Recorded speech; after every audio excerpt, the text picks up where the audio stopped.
Pode chegar e fique à vontade. Sejam todos muito bem-vindos ao Pode Propiciar. Eu sou a Camila Chucre, psicóloga, e na companhia de alguns convidados estarei aqui com você compartilhando alguns minutos de um papo de qualidade. Eu espero que esse momento possa propiciar diversas reflexões e novos questionamentos para seguirmos nessa vida com mais curiosidade que certezas. Afinal, esse é o caminho para a mudança. Olá, pessoal, sejam muito bem-vindos a mais um episódio. E hoje nós vamos falar sobre a empatia da educação neurocompatível. E eu convidei aqui hoje ninguém mais, ninguém menos que a doutora Camila Prudente. Seja muito bem-vinda, doutora. Eu vou te dar espaço para se apresentar agora. Obrigada, meu anjo. Então, hoje a gente vai falar um pouquinho mais sobre a empatia da criação neurocompatível, né? Uhum. E que tive a honra de ser convidada por você.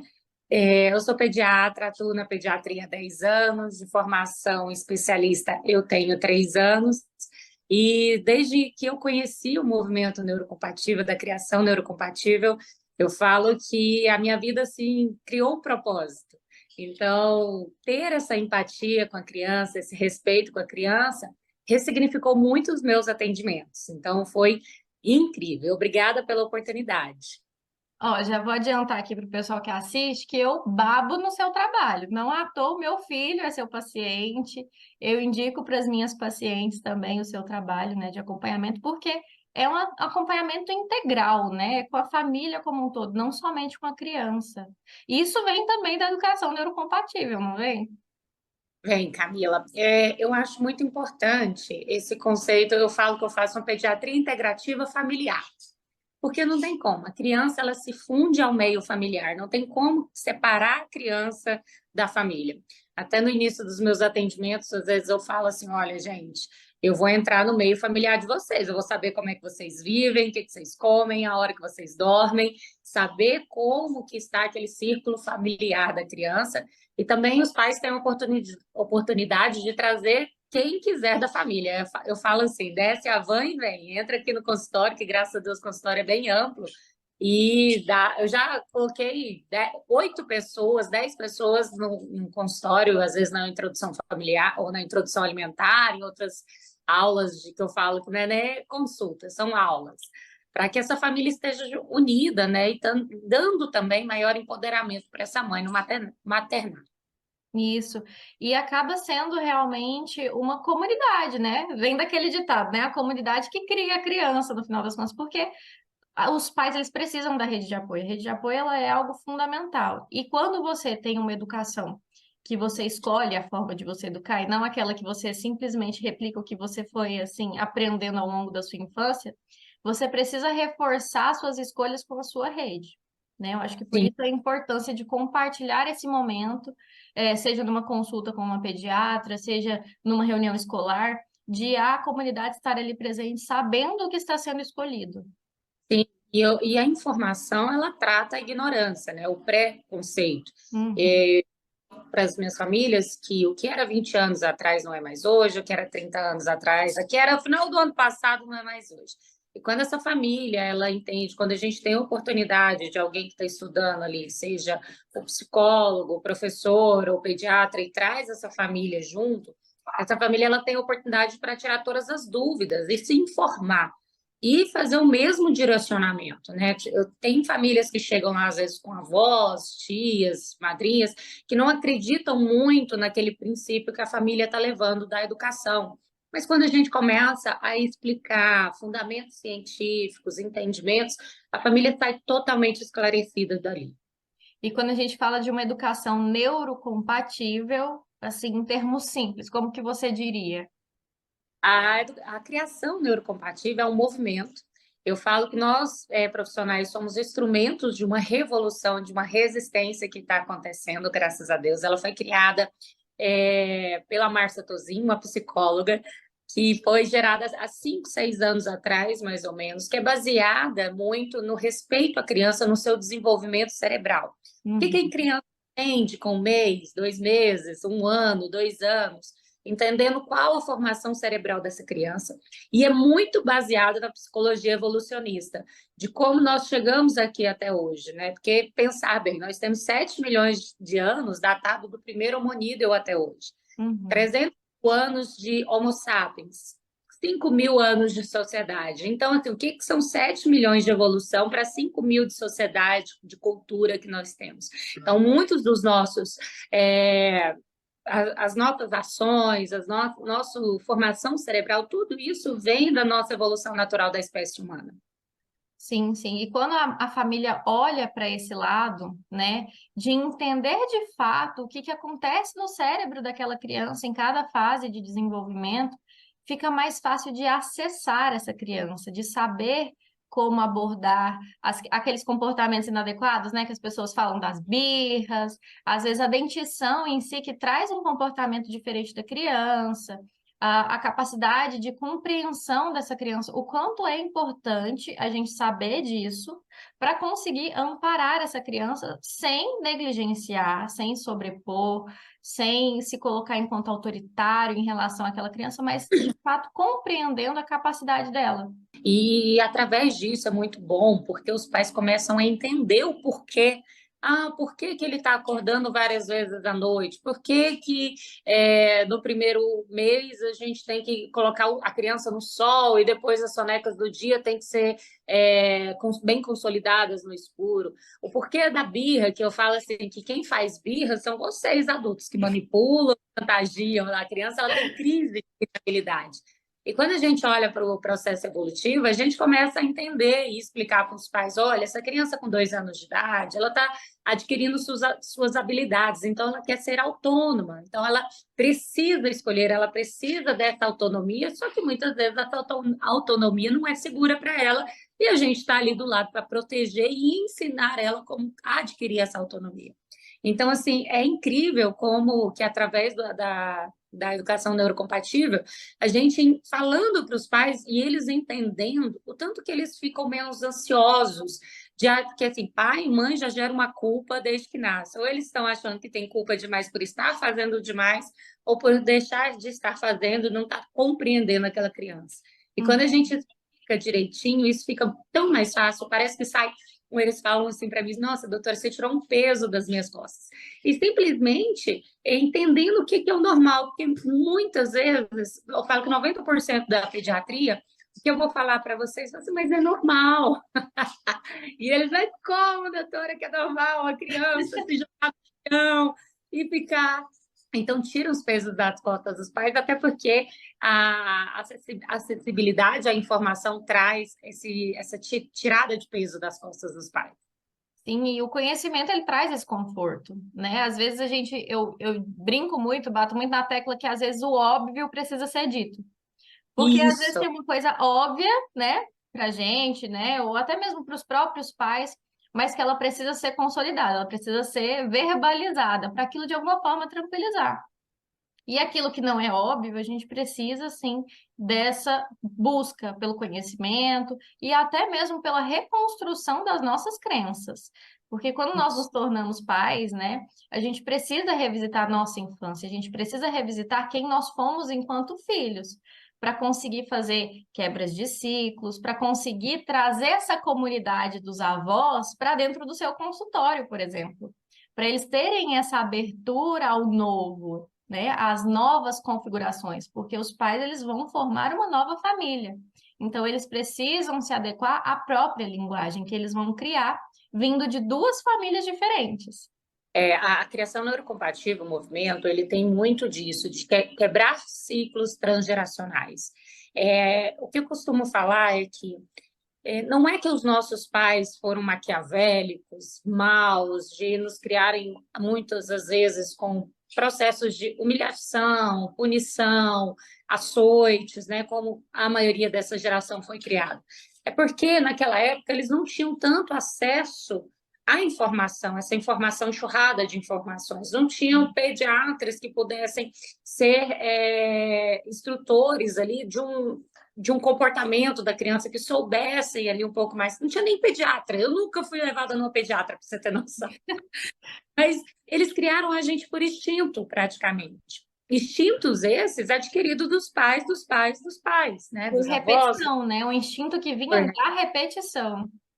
E eu falo assim, mas vocês podem ter certeza que a sua mãe criou você com muito mais amor e respeito do que a mãe dela foi criada. Vocês hoje estão criando os filhos de vocês com muito mais amor e respeito do que vocês foram criados. E os filhos de vocês irão criar os filhos dele com muito mais amor e respeito do que vocês estão criando ele. Então, é por isso que eu acredito no mundo melhor. Depois do movimento neurocompatível, eu pude enxergar isso. E hoje eu creio assim, acho que 98% dos meus pacientes acreditam nessa criação respeitosa, empática com a criança, e de saber, assim, quando você entende a formação cerebral da criança, o que ela entende, o que ela não entende, fica tão mais fácil, a informação é tão mais valiosa. Sim, facilita a sua forma de lidar com aquela criança. E em facilitar essa forma de lidar, é o movimento que você faz de revisitar o que você aprendeu enquanto filho, né? Então Sim. precisa sim dessa constante. Não é à toa que eu puxo a orelha dos pais fazerem terapia. É, e não, Camila, eu mando muito para terapia, eu mando bastante, porque são dores que você vai reviver muito na criação do seu filho. E muitas vezes, eu acho que assim, 90% das vezes, eu não busco na criança o problema, né? Vamos dizer assim, o que está acontecendo. Eu vou ali na reflexão com os pais, porque a gente não pode dar aquilo que a gente não tem. Então, a gente tem que ressignificar muitos valores da quais foram dados para a gente quebrar ciclos, para que a gente consiga dar aquela forma empática, aquele respeito, porque se a gente não teve respeito, a gente não teve acolhimento das nossas birras, né, das nossas crises de irritabilidade, muitas vezes não teve esse acolhimento, eu falo para os pais, por que você acha que você não está conseguindo dar isso? Por que você acha que a sua paciência não está tão aí tolerável, tá pouco tolerável? Vamos olhar um pouquinho para dentro de você? Vamos ali fazer uma terapia. Eu falo que a terapia é a academia da mente. Terapia tem que ter todo mês, gente. Não, não tem como. É verdade. Eu sou suspeita de falar, né? Mas eu concordo plenamente. E quando você faz esse movimento de trazer a importância da terapia, é um movimento muito bonito, porque vai ajudar essa família a ressignificar. Porque o que que acontece? Nas gerações passadas, a gente tinha a terapia como coisa de doido, né? Era coisa de. Isso, Quando a gente vê sim. um médico, né? Uma médica que é uma figura de autoridade, socialmente aceita, né? Falando e ressaltando a importância disso, mostrando o porquê de fazer isso, é de uma beleza muito grande, assim, esse trabalho de comunhão mesmo multiprofissional, né? É importante, é um pilar aí que a psicologia tem dado para a gente. Eu sou apaixonada em psicologia, eu sou também maravilhada com a psicologia desde a faculdade. As aulas de psicologia eu ficava assim, porque, nossa, fala tanto, Tinha que ter na explica escola, né? coisas. Nossa, tinha que ter na escola, gente. E é tão mais fácil fazer essa abordagem. Eu falo que a minha consulta quase que é uma terapia, mas lógico, depois os pais vão para a terapia. Que eu preciso entender de onde vem, de onde é que veio essa dor, de onde, como que a gente vai fazer para ressignificar alguns valores, né? E conversar, estar a fundo. E a psicologia, ela é uma ferramenta de trabalho, assim, para mim, indispensável muitas das vezes para criança, porque eu não tenho esse tempo em consultório, essas sessões que precisam ser trabalhadas e nem sou um profissional tão habilitado. São muitos anos de estudo. Eu falei, meu pai, mas esse tanto de livro que esse povo lê, mas eu não ia dar conta. Psicologia é um dos cursos que mais tem leitura, de fato. Tem muita. E quando a gente fala de educação neurocompatível, né, mas de uma forma empática, esse movimento da empatia, assim como a gente já trouxe em alguns outros momentos, precisa dessa olhada para dentro. Primeiro, você precisa curar a sua criança interior, né? Esse termo de criança interior tem sido muito banalizado pelas redes sociais ultimamente e vai perdendo sentido. Mas É, você precisa olhar para essa criança que às vezes você não consegue acolher uma birra, por exemplo, porque você não foi acolhido e você precisa se perdoar nesse lugar, se acolher nesse lugar, não culpabilizando os seus pais, entendendo a sua história de vida, se apropriando da sua história de vida e permitindo que ela mude, né? Permitindo essa crença, essa quebra de ciclos. sim, é importante. Muitos, às vezes, dói essa revisita. Aí eu vejo que alguns pais são um pouco resistentes porque dói. Esse quebrar ciclos não é uma coisa só feliz e tudo. A gente vai Uhum. revisitar lugares em que a gente esteve e não é legal de lembrar, né? E que a gente foi doutrinado, às vezes, a acreditar que aquilo ali é o certo, que aquilo ali era o jeito, porque muitos pais viram para mim e falam assim: ah, mas eu estou aqui hoje, eu virei gente por causa dessa minha criação.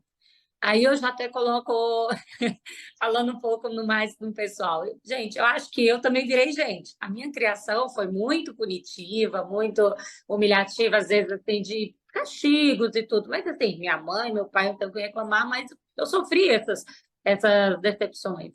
Mas você virou gente em virtude de quê? Né? Em questão de quê? Como é que anda o seu psicológico? Como é que anda as suas relações amorosas, sua alimentação, seu sono, sua autoestima, sua alimentação, tudo isso são reflexos da sua vida na sua infância, Sim. né? De pouco tempo para cá, do século XVII, acho que XVIII, com Sigmund Freud, acho, que foi ter a olhar a infância, que foi visto que a infância refletia na vida adulta. Então, a gente ainda está engatinhando nisso, nessa reflexão de que a vida na infância reflete na vida adulta. E quando a gente tem noção, tem consciência disso, a gente consegue revisitar, mas não é fácil. Tem que ter a ajuda, às vezes, de um bom. E assim como você citou Freud, né? Desde lá de Freud, quando se traz alguma teoria e que toca na infância, a sociedade não aceita muito facilmente. E aí a gente tem que ressaltar por que que não se aceita facilmente. Não necessariamente é por conta dessa imagem santificada da criança, né? Que tem a sua pureza e tudo mais. Mas por que olhar para outra infância é olhar para a sua própria infância? Por isso que é doído, por isso que é difícil. Mas quando a gente fala de uma educação neurocompatível, a gente tem que olhar para o lado da criança e das possíveis mudanças que virão na vida dela a partir disso. Né? Quando a gente pensa assim, ah, eu apanhei, mas virei gente. Tá bom, mas e se você não tivesse apanhado?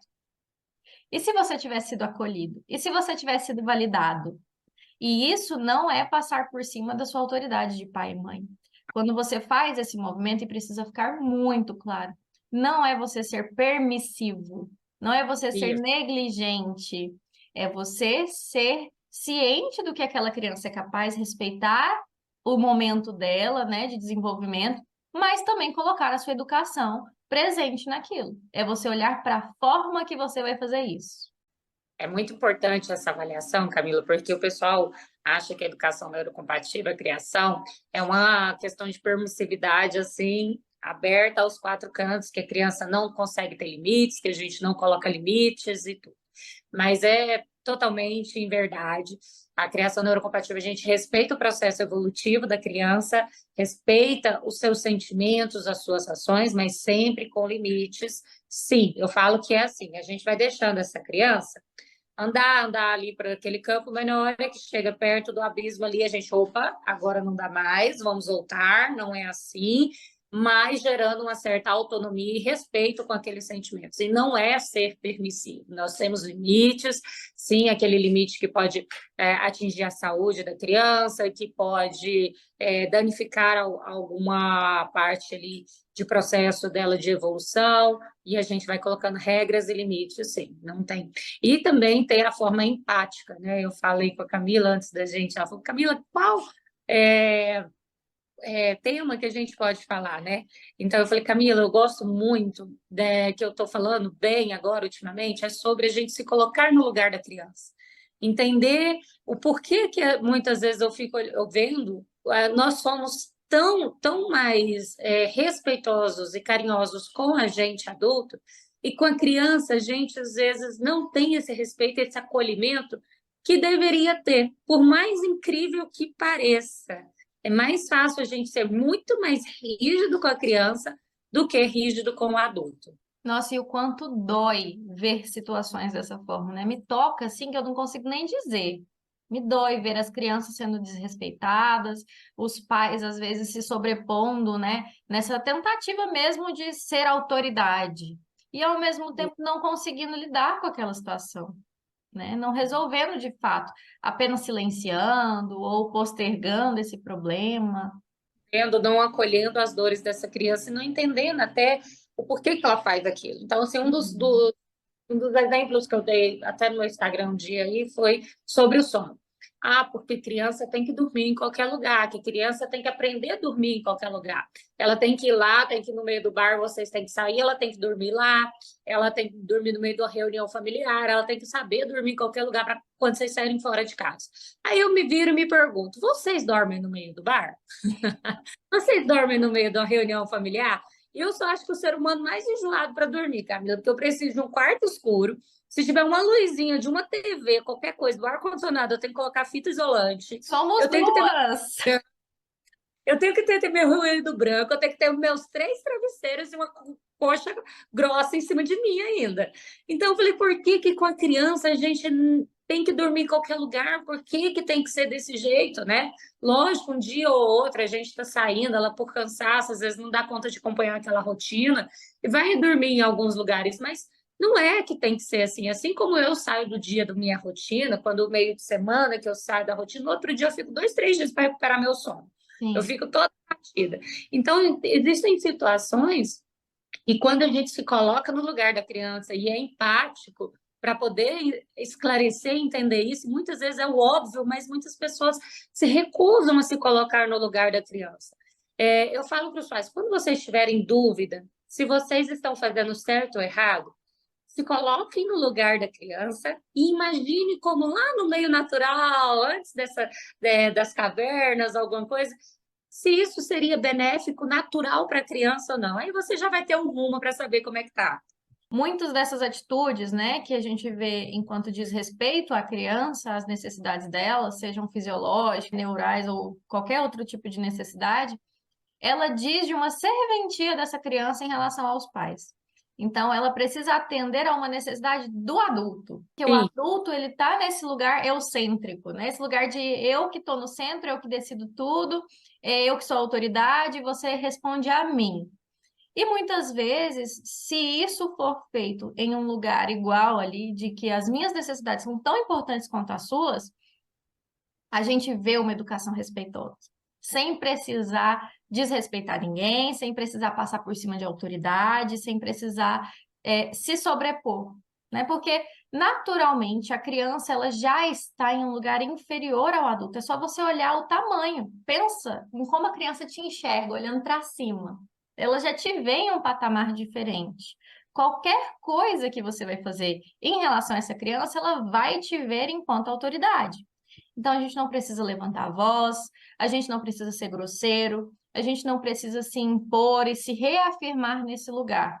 A gente precisa, sim, respeitar a criança, olhar para a realidade dela. isso. E essa autoridade, ela é extremamente espelhada. A Demais. criança filho da família. Se você fala gritando com a criança, é assim que ela vai aprender a falar. Se você respeita a criança, ela vai te respeitar. Eu falo que amor gera amor, empatia gera empatia, respeito gera respeito. A criança ela se funde ao meio familiar, venho novamente falando isso, porque ela consolida ali na sua criação o espelhamento da família. Então ela entende que aquilo é normal. E a gente entender que nós somos os professores da vida daquela criança é de extrema importância. E o que a gente faz é o que ela vai fazer. Então, Uhum. se você, tipo, na hora que a criança está muito tensa, estressada, alguma coisa, você faz alguma coisa errada, ela, como se diz, ela fez alguma traquinagem ali, alguma coisa errada que o adulto não gostou, ele vem, briga, açoita a criança, humilha, ele vai entender depois, futuramente, como exemplo, que se alguém chatear ele, fizer alguma coisa que ele não gosta, ele tem o mesmo direito de brigar, açoitar ou humilhar aquela outra pessoa, porque foi assim que ele aprendeu. Então, quando a gente enxerga nossas atitudes, e muitas vezes, Camila, vendo esse lado psicológico, onde eu mando os meus pais na terapia, eu falo assim, olha, você vai ter que ir para a terapia para você saber lidar com essa criação. Você vai ter que mudar para o seu filho mudar. 90% das vezes, quando a gente vê uma criança que está ali, vamos dizer, mal criada, algumas coisas assim, a gente vê que a família tá, o ciclo familiar tá desequilibrado. E eu já mando ali para vocês, falo, pelo amor de Deus, Camila, me socorre. É a melhor parceria possível, porque daí vê a família realmente desse integral, assim, nesse conjunto. E quando você está dizendo isso, essa semana eu postei nas minhas redes em relação à punição, né? A agressão física mesmo. E eu recebi tantos relatos. E em um deles, o que me tocou foi que a criança, ele, né, o adulto falando comigo, que ele, enquanto criança, apanhava porque se comportava igual o pai. Então é isso que você traz, é o espelhamento. O pai gritava em casa, ele gritava também, mas apanhava. Uhum. Ele ia em outros casos de humilhação também da família, o pai não gostar do short que a criança saiu, e aí tira o short e deixa essa criança andando de cueca pela rua, porque ele não gostou do short. E aí são punições assim que trazem marcas. E é nisso que a gente tem que pensar, nessa pessoa que fala: "Não, mas eu apanhei e tô vivo, eu apanhei e tô maravilhoso, tô ótimo". Tá, mas e aquela vergonha que você passou, aquela humilhação que você passou enquanto criança? Quais são os reflexos disso na sua vida hoje? É isso que você quer para o seu filho? É isso que você espera do seu filho? Que ele consiga sobreviver apesar das humilhações? Que ele consiga É. sobreviver apesar dessa educação, né? E aí eu tô do seu time de levantar a bandeira da É. educação neurocompatível. Muitas vezes essa questão da punição eu viro e falo, mas eu apanhei e tudo, eu vivia, estou aqui e virei gente. Eu falei, você bate na sua mãe? Você bate na sua mulher? Por que você vai bater numa criança que não tem o cérebro desenvolvido? Depois a gente pode até conversar sobre o desenvolvimento do cérebro, Sim, lá, que a criança não entende, gente. Ela não entende. Vamos dizer um exemplo. A parte frontal da criança que discernina questões de direitos, regras, de se colocar no lugar do outro, de parar refletir, ver os seus sentimentos, a razão da sua ação ali. de E assimilar mesmo, né, a isso situação. lá, tudo começa a amadurecer com 5 anos de idade. Então, como é que você vai bater e açoitar uma pessoa que, além de tudo, não está entendendo e é um ser mega indefeso? Uhum. E você olha para o lado, você não bate na sua mãe, você não bate, é proibido. Eu acho que assim, hoje fala a Lei Maria da Penha, né? Tão importante quanto, mas, cara, tem que ser em primeira instância bater em criança, tem que ser preso, tem que ser punido, não há mais limites para isso, esses açoites, essas punições, não tem o porquê, cientificamente já é provado que não compensa, que não regula, que não dá certo. E começa esse desenvolvimento ali pelos 5 anos e termina com 25, 30 anos. Eu Então, falo que é quando vocês começaram a virar gente, quando falou, meu Deus do céu, minha mãe tinha razão, meu pai, o que você é da minha vida? Como é? E além disso também, nós temos a questão da formação da mielina, que o cérebro ele tem os neurônios que são conectados e tem uma capinha de gordura que ela é fracionada e a transmissão cerebral ela vai saltitatória de um neurônio para o outro. E essa transmissão saltitatória dá para a gente dar aquela inibida naquela ação, né? uhum, Hoje, quase 90% do nosso cérebro é massa branca que tem essa mielinização. Na criança, gente, é um fio desencapado. É uma transmissão cerebral, doida. tá estímulos cerebrais assim a 1000%. E a massa cinzenta, que são axônios que não têm essa capa de proteção, ela é cerca de 70% no cérebro da criança. E ela só começa a massa branca se sobrepor a essa massa cinzenta lá pelos 7 anos de idade. Por isso que a gente fala que até 7 anos de idade não existe proteção passiva em criança, aquela, olha, não toca, não mexe, não faz, porque ela não consegue inibir a ação dela, ela não tem capacidade cerebral para inibir com certeza essa ação. Então, a proteção da criança até os 7 anos de idade, ela é ativa, é grade, é não deixar no lugar, é proteger. E muitas vezes a gente fala assim, deixa essa planta aí, ele tem que aprender que não pode pegar, ele tem que aprender que aí não é o lugar. Muitas vezes Gente, está açoitando essa criança, humilhando toda vez que vai lá dar um tapa, e a gente não entende. Quando os pais entendem, se colocam no lugar dessa criança, fica tudo mais fácil para entender. sim, sim. E até para saber, né? Até que ponto pode ir ou até que ponto não resolve. E, e é importante saber essa maturação do cérebro, porque a gente consegue educar essa criança com muito mais amor, respeito, entendendo a formação cerebral, o que ela entende, o que ela não entende. Uhum. Nessa discussão tem vários outros assuntos que a gente pode se aprofundar. A questão de usar o não, da negação, de direcionamento de ação. Várias são as possibilidades de assuntos dentro disso. Mas eu vou ter que finalizar a conversa por aqui para a gente deixar um gostinho de quero mais. Fica mesmo. Se deixasse, rola aqui umas 2 horas tranquilamente. Nossa, falo por dia todo. Mas, Camila, eu quero muito te agradecer pela oportunidade de te ouvir. É muito gostoso te ouvir, é muito bom compartilhar um pouco desse conhecimento, dessa sabedoria. Eu espero que quem escutou tenha gostado desse bate-papo. A gente vai deixar aqui na descrição as suas redes, os seus contatos, como que eles podem te achar e até possíveis links para se aprofundar mais nesse conteúdo, tá? Muitíssimo obrigada.